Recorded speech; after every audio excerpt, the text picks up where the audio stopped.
प्रभु राम के छोटे भाई लक्ष्मण ने एक रेखा खींची थी, बड़ी पतली रेखा थी वो, लेकिन तुम उस रेखा को पार नहीं कर पाए। क्लियर बताओ। सो नहीं नांगे असमन शाही, रेखा को पार कर पाए? रावण बोला पार तो कर रहा था, लेकिन मंदोदरी ने कहा लेकिन क्यों लगा रहे, तो पार क्यों नहीं किया? इसलिए उसमें करंट सिस्टम था। जैसे मैंने आगे बढ़ने की कोशिश की तो एक अग्नि की दीवार खड़ी हो गई और मैं बैक हो गया। तो मंदोदरी ने कहा जब ताकत थी तो बैक क्यों हो गए? अग्नि की दीवार खड़ी हो गई थी तो क्या हुआ था? तुम्हारे अंदर तो तंत्र मंत्र जंत्र बहुत कुछ है, हैं? सब तो तुमने अपने हाथ में कर रखा है, तो अग्नि की दीवार क्या महत्व रखती थी? अग्नि की दीवार महत्व रखती थी। अग्नि की दीवार से डर गए? अग्नि की दीवार से डरने की जरूरत नहीं थी। सीधी सी बात है, दीवार के अंदर प्रवेश करना चाहिए था। अग्नि क्या बिगाड़ती तुम्हारा? तुम्हारे अंदर तो ताकत है। रावण बोला तुम समझ नहीं रही हो मंदोदरी, मैं अंदर तो चला जाता, लेकिन उसमें इतना पावर था, इतना करंट था कि मुझे झटके लग गए, और मैंने सोचा कहीं ज्यादा बड़ा झटका न लग जाए तो तेरा क्या होगा? तेरा क्या होगा? उस समय तेरी फोटो सामने आ गई और मैं बैक हो गया। मंदोदरी ने कहा उस समय फोटो सामने आई तब बैक हो गए थे, अब मैं साक्षात सामने खड़ी हूं तब बैक क्यों नहीं हो रहे हो? अब बैक क्यों नहीं हो रहे हो? अभी कुछ नहीं बिगड़ा, बात मान जाओ। रावण कहता नहीं नहीं नहीं, मैं डरता वरता नहीं हूं, तुम समझती नहीं हो, मैं नहीं डरता हूं। मंदोदरी ने कहा देखो अभिमान चरम सीमा पर पहुंच गया है। आपने एक बार घोषणा की थी कि मैं समुद्र पर पुल बनाऊंगा, लेकिन सारे काम तुम्हारे अधूरे पड़े हुए हैं, आज तक तुम समुद्र पर पुल बना पाए? एक बार तुमने समाज में कहा था, सभा के मध्य कहा था कि मैं स्वर्ग तक नसैनी लगाऊंगा। अभी तक नसैनी लगी? सीढ़ी सीढ़ी बनाऊंगा, नसैनी मानी सीढ़ी, सीढ़ी बनाऊंगा। अभी तक सीढ़ियां बना पाए? न स्वर्ग तक सीढ़ियां बना पाए और न समुद्र पर पुल बना पाए। क्या कर पाए बोलो? रावण बोला मटेरियल सब रखा हुआ है, टाइम नहीं मिला इसलिए। सब कुछ तो सिस्टम सब तैयार है, लेकिन समय का अभाव है, इसलिए ना सीढ़ियां बन पाई स्वर्ग तक और ना ही समुद्र पर पुल बन पाया। मंदोदरी ने कहा नहीं नहीं, ऐसा नहीं है, समय है, समय ही समय है। लेकिन उनकी विशेषता मैं सुना रही हूं। सिंधु तरोन को बनरा, सिंधु तरो, केशवदास जी ने रामचंद्रिका में लिखा है। क्यों लिखा है ना? सिंधु तरोन को बनरा, तुम पे धनुरेख गई न तरी, तुम बारिधि बांधत सो न बंधो, उन बारिधि बांध के बाट करी। तुमने अभी तक पुल नहीं बना पाया, उन्होंने पुल का निर्माण कर लिया। उनका एक सेवक बानर आया था कि नहीं? समुद्र पार करके ही आया था। एक छलांग लगाई और समुद्र पार कर लिया, लंका में आ गया। और जानते हो क्या किया था तुमने उस बानर के साथ? उस बंदर की पूंछ में आग लगाई थी कि नहीं लगाई थी? हाँ लगाई थी। क्यों लगाई थी? उसने अपराध किया, उसको सजा देना चाहता था, इसलिए बानर की पूंछ में आग लगाई। मंदोदरी बोली पूंछ का रोम तक नहीं जला और पूरी लंका फूट गई, जल गई। पूंछ का एक शरीर का एक रोम नहीं जला, लेकिन पूरी लंका जल गई। और मैं तो ये मानती हूं कि अपने को तुम विद्वान मानते हो, सबसे बड़े मूर्ख तो तुम ही हो। अपने को विद्वान घोषित करते हो, तुमसे बड़ा मूर्ख नहीं है कोई दुनिया।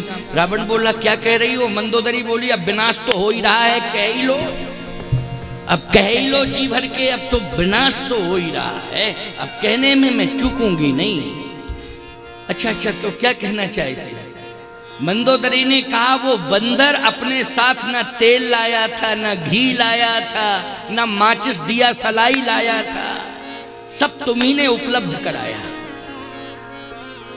बंदर को घी तुमने दिया, तेल तुमने, कपड़ा तुमने, माचिस तुमने, और पूरा सिस्टम बना के तुमने दिया तैयार करके, और लेबर चार्ज भी तुम्हारे। पूरे राक्षस लग गए थे, लेकिन रोम तक नहीं जला पाए, पूरी लंका जल गई। तेलन तूलन पूछ जरी, न जरी सब लंक जराए जरी। श्री रघुवीर प्रताप की महिमा, तुम्हें 10 कंठ न जान परी। श्री रघुवीर प्रताप की महिमा, तुम्हें 10 कंठ न जान परी। अभी तक नहीं समझ पाए रघुनाथ की महिमा को, इसलिए फिर कह रही हूं, हाथ जोड़ के प्रार्थना कर रही हूं। राम है सौंपिय जानकी, नाय कमल पद्माथ। सुत कहुराज समर्प बन, जाहे भजो रघुनाथ। रावण ने कहा हट जा मंदोदरी, एक बात नहीं सुनूंगा मैं तेरी, मेरी भुजाओं का कमाल देखना था। मंदोदरी ने कहा आपकी भुजाओं का कमाल देखूंगी कि आपकी एक भुजा कौआ ले जाएगा और दूसरी भुजा गीदड़ ले जाएगा। कमाल देखूंगी ना आपकी भुजाओं का कमाल। और यही कमाल मंदोदरी ने देखा, लंका कांड। क्या? काक कंकल भुजा उड़ाही, ओ एक ते एक छीन ले खाही। बोलो यही कमाल है ना, यही तो कमाल। बार बार कहता था मेरी भुजाओं का कमाल देखना मंदोदरी। मंदोदरी ने कहा देखूंगी देखूंगी देखूंगी। एक भुजा कौआ लेगा, एक गीधड़ लेगा, यही हुआ। रावण की लाश पड़ी है, कौआ आया, उसने भुजा छीनी, और दूसरा कौआ उधर से आ रहा था, उसने उससे भुजा छीन ली। काक कंक ले भुजा उड़ाही, एक ते एक छीन ले खाई।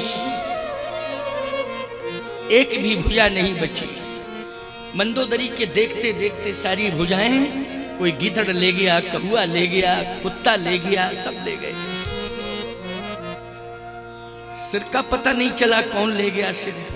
एक सिर नहीं, सारे सिर गायब हो गए, हाथ गायब हो गए, केवल धड़ बचा है। मंदोदरी कहती है वो मेरी बदौलत बचा है, क्योंकि मैं बार बार इस धड़ पर माथा पटक रही हूं, इसलिए ये धड़ बच गया है। मैं माथा पटक रही हूं। वो मंदोदरी माथा पटक पटक के यही कह रही थी, राम विमुख, राम विमुख असहाल तुम्हारा, रहा न को कुल रोवनिहारा। अभी चल है जो धर्म पर होती उसकी जीत, अभी चल है जो धर्म पर होती उसकी जीत।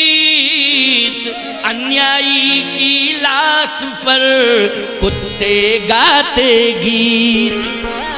ये अन्यायी का परिणाम देखो। गीधड़, कौआ, कुत्ते, ये सब तांडव कर रहे हैं।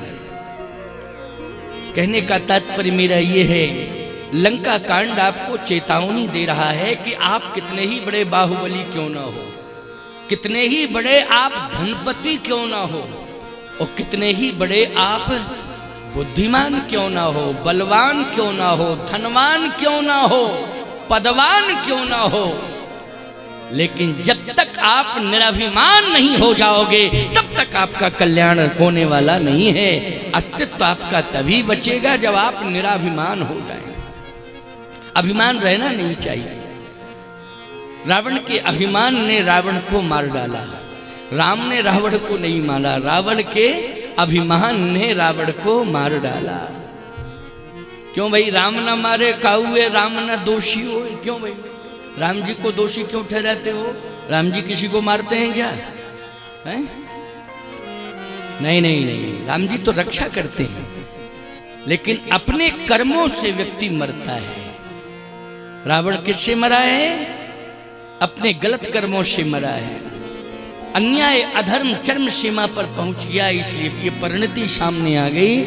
तो लंका कांड आपको ये प्रेरणा देता है कि हमको अन्याय अधर्म से दूर रहना चाहिए, अभिमान से कोसों दूर रहना चाहिए, और हम कुछ भी हो जाएं, कुछ भी हो जाएं, लेकिन न तो धनवान बनने से हमारा कल्याण होगा, और न बुद्धिमान बनने से हमारा कल्याण होगा, न बलवान बनने से हमारा कल्याण होगा, चरित्रवान बनने से ही हमारा कल्याण हो सकता है। इसलिए हम सबको लंका कांड कहता है चरित्रवान बनना चाहिए।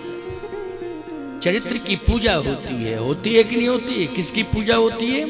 चरित्र की पूजा होती है, करैक्टर की पूजा होती है। इसलिए चरित्र को संभालो, सुधारो। आज रावण सब कुछ था उसके पास, लेकिन चरित्र नहीं था। क्या नहीं था? चरित्र नहीं था। धन तो बहुत था। कितना धन था? कनक कोट विचित्र मणिकृत सुंदरा यतना घना। पूरी लंका सोने की थी।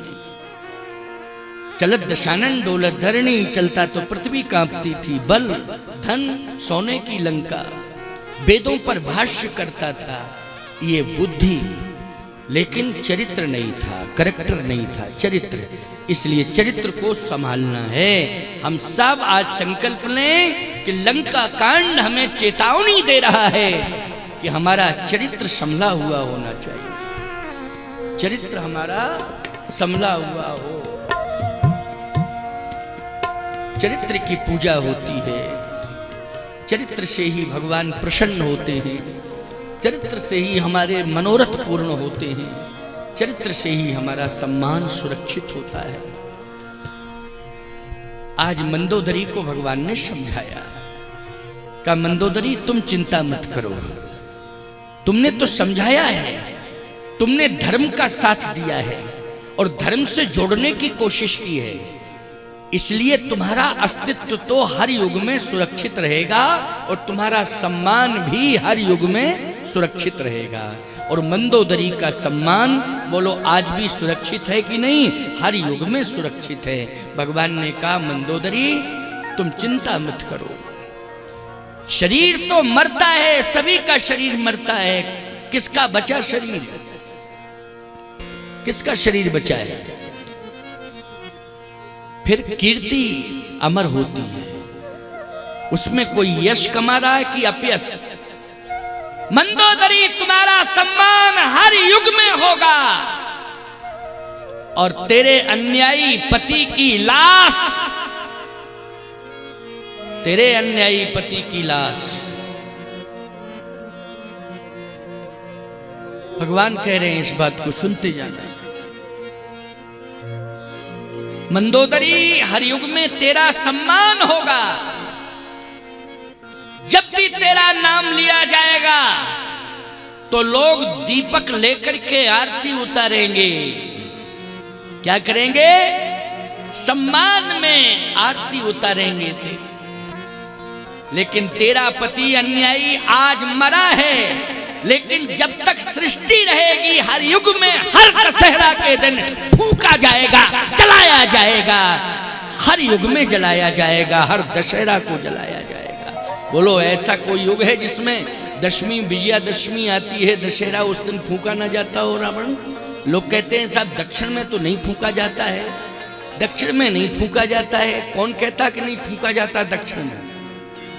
दक्षिण में कौन कहता है, किसने देखा? बोले महाराज फलानी जगह। मैं एक बात कहता हूं, ऐसी उत्तर भारत में भी बहुत सी जगह हैं जहां नहीं फूंका जाता है, इसलिए कि फूंकने वाले ही नहीं बचे तो क्या फूंकेंगे? वो जिंदा लाश हैं, मरे हुए जिंदा हैं लेकिन मरे हैं, वो फूंकने वाले ही नहीं है तो क्या फूंकेंगे? इसलिए सर्वत्र रावण की लाश जलाई जाती है, दशमी को फूंका जाता है रावण। मंदोदरी का सर्वत्र सम्मान है। भैया लंका कांड केवल एक कांड ही नहीं है, हमारे लिए बहुत बड़ी चेतावनी है। क्या है? चेतावनी। और चरित्र निर्माण की प्रेरणा देता है। कौन? लंका कांड। बोलो देता है कि नहीं? एक बात और सुन लीजिए भैया, सुंदर कांड का सहयोगी है लंका कांड और लंका कांड सुंदर कांड का से दोनों एक दूसरे के सहयोगी हैं।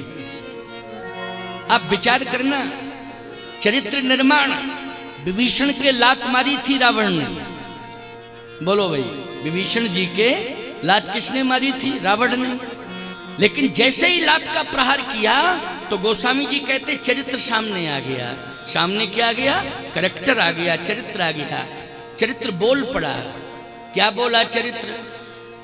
तुम पितु सरस भले मोहि मारा, तुम पितु सरस। बोलो चरित्र बोल रहा है कि नहीं? आप बड़े हो, बाप के समान हो। किसके समान हो? बड़े भाई हो, बाप के समान हो।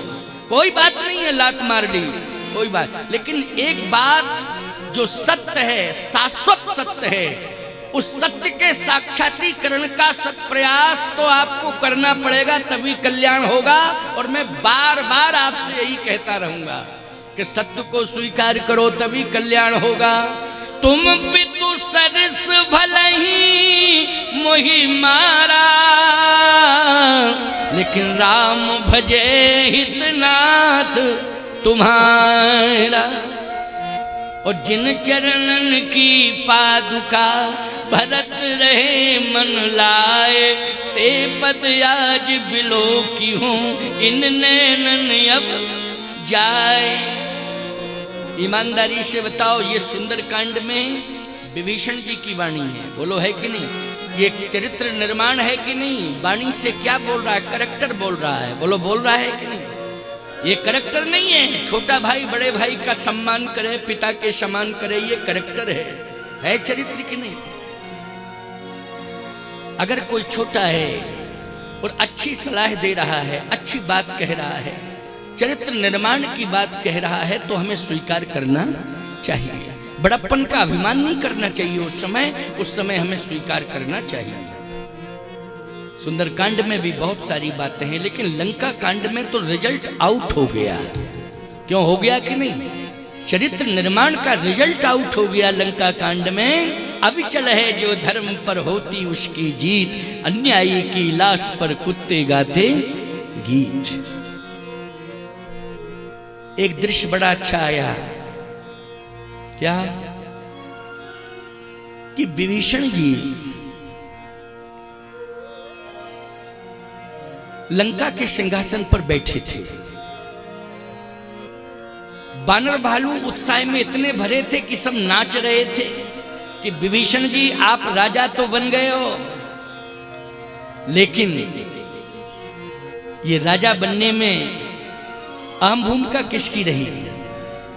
तो विभीषण जी ने कहा कि सबसे पहले मेरा तिलक, जब रावण ही जिंदा था, राक्षस समूह जिंदा था, अस कहे राम तिलक तहीं सारा, और सुमन वृष्टि नव भई अपारा।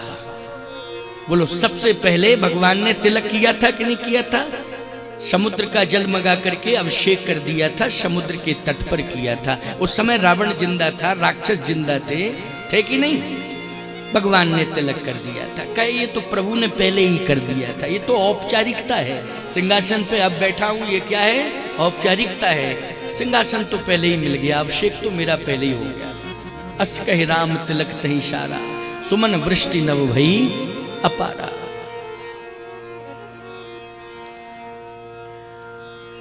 भगवान ने देखा कि सभी विभीषण जी के उस राज्याभिषेक महामहोत्सव में आनंद ले रहे हैं। समुद्र के किनारे बैठ करके भगवान आंख बंद किए कुछ सोच रहे थे। तो हनुमान जी का तो ये कार्य है कि भगवान कहीं भी हों, लेकिन हनुमान जी का ध्यान वहीं रहता है। कहीं भी हों भगवान, लेकिन ध्यान कहाँ रहता है? भगवान के पास। एक बात आपको और बता दें, ऐसा मत माना करो कि हनुमान जी तो यहाँ हैं, भगवान कहाँ हैं, कैसे ध्यान। नहीं नहीं, हमेशा यत्र यत्र रघुनाथ कीर्तनम तत्र तत्र कृत मस्तकांजलिम वाष्वारि परिपूर्ण लोचनम मारुतिम नमत राक्षसांतकम। निरंतर भगवान के चरणों का ध्यान करते हैं हनुमान जी। इधर उधर कोई ध्यान नहीं, कहीं किसी का कोई ध्यान नहीं, भगवान के चरणारविंदों का ध्यान। तो हनुमान जी ने देखा कि अरे प्रभु तो आज चिंतित अवस्था में है। कारण क्या है? समुद्र के किनारे बैठे हुए हैं लेकिन चिंतित हैं। समझना चाहिए, सब तो राज्याभिषेक के उत्सव में लगे थे, लेकिन भगवान के पास हनुमान जी पहुंच गए। और हनुमान जी ने कहा कि प्रभु आप चिंतित क्यों हैं? भगवान ने कहा मैं इसलिए चिंतित हूं कि लंका कांड तक ही रामचरित होगा। हनुमान जी ने कहा कि मैंने तो ये सुना है कि उत्तर कांड में रामचरित पूर्ण हुआ है।